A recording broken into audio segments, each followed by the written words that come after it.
Živi štit se definiše kao namjerno stavljanje osoba izvan borbenog organizovanja ili civila, blizu ili ispred vojne mete, da bi se neprijatelj zaustavio tokom napada. Pojam se može odnositi na zloupotrebu osoba doslovno kao štit tokom napada, prisiljavajući ih da hodaju ispred vojnih snaga. Fenomen živog štita po mnogim istraživanjima najčešće je u novijoj historiji ratovanja korišten tokom agresije na Republiku Bosnu i Hercegovinu u periodu od 1992. do 1995. godine. Ubijeni su mnogobrojni civili logoraši. Upotreba živih štitova je zabranjena Ženevskom konvencijom.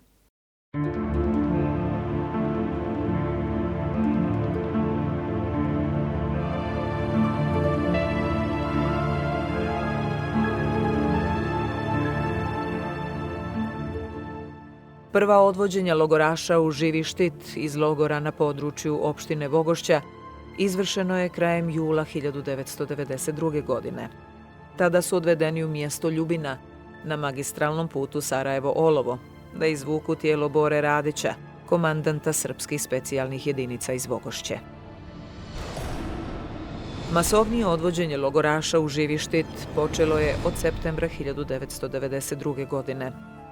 U dokumentu naslovljenom Zahtjev za 50 zatvorenika za rad na terenu od 17. septembra 1992. godine Miladin Trifunović, komandant Vogošćanske brigade Vojske Republike Srpske, traži od Branka Vlače, upravnika logora u Vogošći, da 18. septembra 1992. godine u 7 sati i 30 minuta obezbijedi dovoženje 50 logoraša na brdo Žuč zbog izvođenja radova. Vlačo je izdvojio 50 logoraša rekavši im da idu na kopanje rovova na Žuč. Logoraši nisu ni slutili da će taj dan biti korišteni kao živi štit tokom vojne operacije srpskih snaga u pokušaju da zauzmu položaje pripadnika Armije Republike Bosne i Hercegovine na koti Orlić.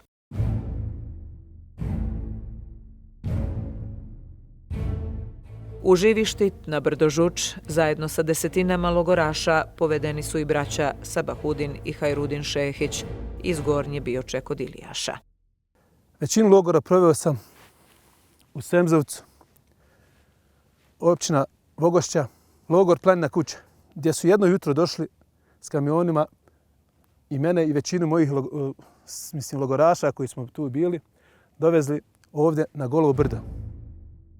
Mene je odabrao, zvali su ga Srpski vojvoda. Božur zvani, ne znam ja nikad ni pravo, ni ime, ni prezime, znam da je kao Božur. On je svaki dan odvodio, dok nije počeo živi štit, odvodio ljude po pun kedi 10 ljudi, a ja sam bio 11 pored njega suvozač. I kopali smo te rove i tako to. Mene je malo i vodu po gradu, svakako matratirao me, nema šta nije radio. Kada smo izašli s kamiona na Golovom brdu, poveli su nas ovdje, takozvanu kvotu 850 na Žuč, gdje smo, evo ovdje u ovom dijelu šume, u stvari nije tada šuma bila je livada, nalazila se jedna velika iskopana rupa gdje je nas svi 70-80 logoraša stalo. Još ne shvatajući šta će se desiti, odjednom su počeli da dolaze četnici i govorili prvi 6 izađite, dođu drugi, daj mi 8, onaj viče daj mi 10, onaj viče daj mi 6. I tako da sam tu u toj rupi razdvojen od brata, jer i moj brat je bio u istoj toj grupi logoraša koji je doveden sa mnom iz Planine kući. Kada smo se razdvojili ovdje, ja sam otišao takozvanim desnim krilom, a moj brat lijevi.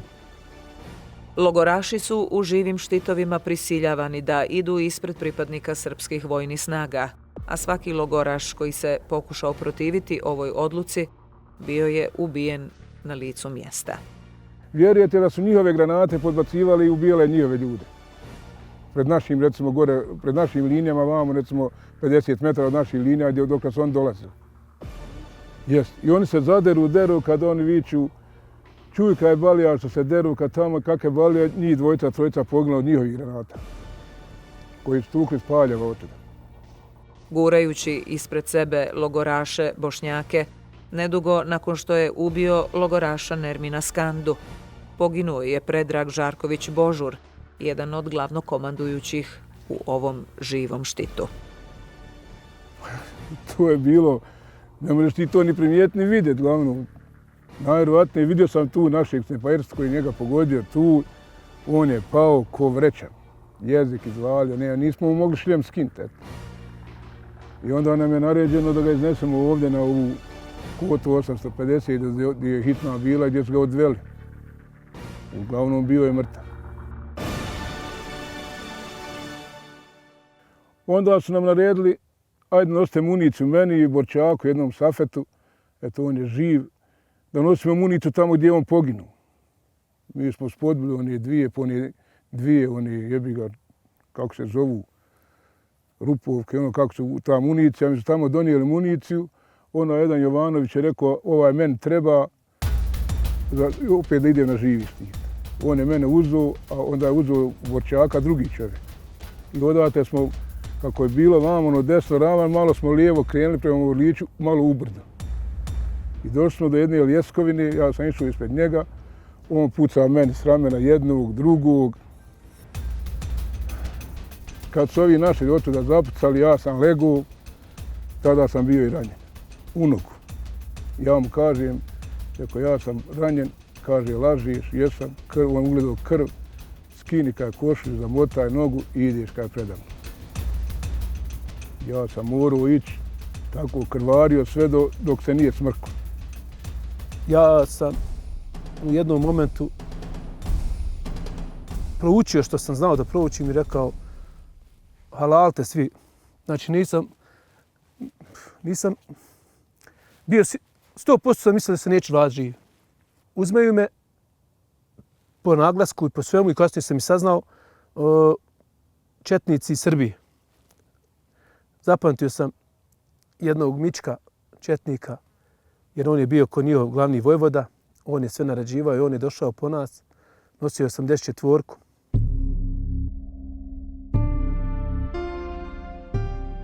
Ljudi padaju na sve strane. Logoraši, četnici, ranjeni, mrtvi.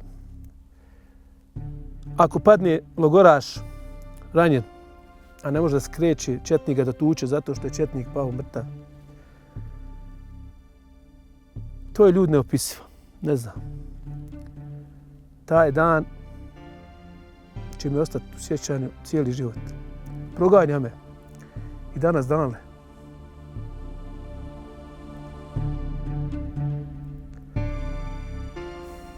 Ali cijelo vrijeme sam mislio šta mi je s bratom.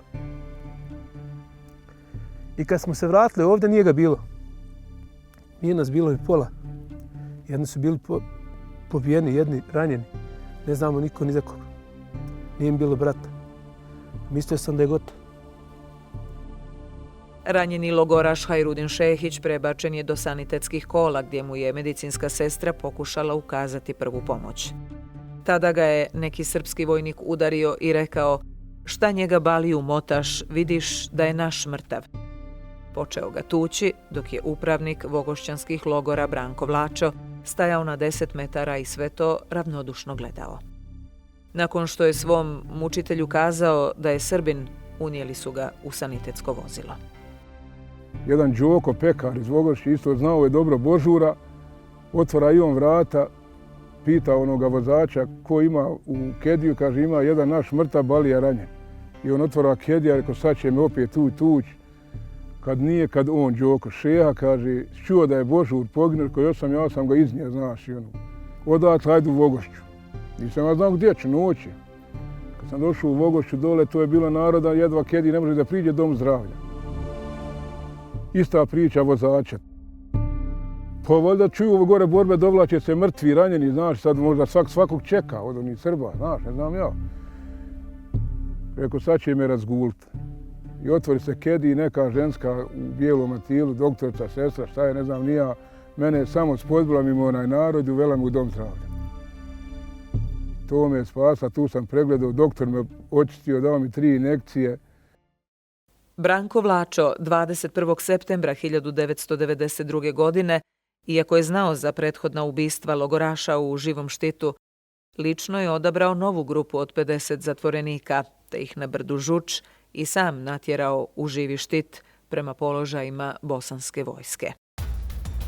Treći dan, isti scenarij, isto sve, samo što sam taj dan treći, išao desnim krilom gdje su mi dali bacač plamena. Da moram da idem ispred njih i sa bacačem plamena da palim sve ispred sebe. Sam, dragi Allah, zna kako sam to sve preživio, ali u momentu jednom puca crijevo od bacača i pogađa mene po očima, gdje sam mislio da sam ostao, da ću nikad više neću pogledat na svoje oči.